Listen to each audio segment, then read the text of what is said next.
Firstly, you shot this tornado. Kind of give us a breakdown of how this tornado developed and just how long you were watching it. Yeah, Damon, we saw the storm go up along the dry line. We've been talking about it all day long. It went up in northern Caddo County to the west of El Reno. We took the road that goes from the airport south of and west of El Reno, and took that out as far as it'll go to the river. And we watched the storm kind of track back with it, watching the rotation. And it put down the tornado, as you can see, multiple vortex, two tornadoes down, kind of twisting around the main circulation until they formed a much larger tornado. This was about 4 miles west of the airport at El Reno, and it was traveling pretty much straight east.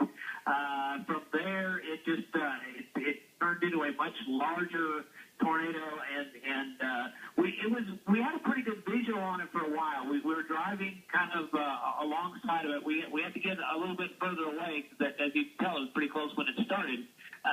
But we paralleled it just a mile or so away, and after a while, probably about the time it got to the airport, it started to draw a lot of rain around it, and the whole circulation wrapped up in rain. And I'm never sure whether it had a tornado like what we saw there for that first 4 or 5 miles. Again, I know that's where a lot of damage is, and I know there was certainly a lot of wind and circulation that went across I-40.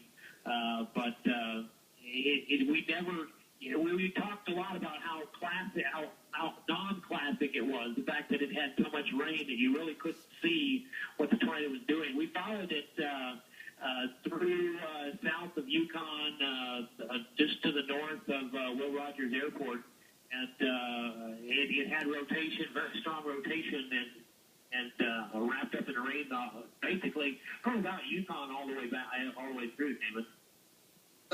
And I do remember earlier this evening when we were talking to you, you're also talking about these winds that rush out on the backside of the storm, the rear flank downdraft. You got caught in that.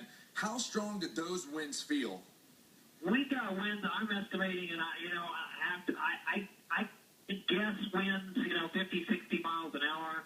This was much stronger than that. This was, I hope it doesn't lift the car off the road kind of winds. I'm guessing we had winds at least 80, maybe 100 miles an hour. The power lines were bowing, and it was a very unpleasant place to be. This is right after that tornado formed, because that whole area kind of got in there. And chasers call that the bear's cage. That's the area that makes that hook that circles around the tornado. And there are very strong winds in that. And I've been hit by those a few times doing this, and it's never very pleasant.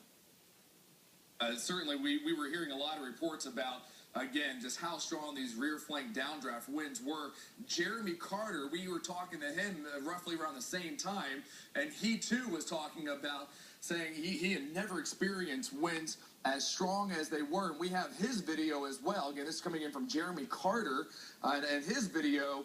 He too was on this storm right there. There you go. That's Jeremy Carter's stream, and from earlier this evening, and he was looking as well into this tornadic thunderstorm. And once again, the winds that he said he experienced were just unbelievable. He said at least 80, 90, perhaps 100 miles per hour. Again, we make sure that we ensure storm chaser safety at all times, but sometimes Mother Nature can certainly throw us a couple curveballs. And again, we don't want to see a situation like this again where we get our chasers in these 100-mile-an-hour winds. But yeah, that certainly was quite phenomenal there. Again, as we were part of these way too close to these storms. But that was the situation that we had today. Severe weather, and we still have storms that are still popping up. Let's put up a radar right now. Again.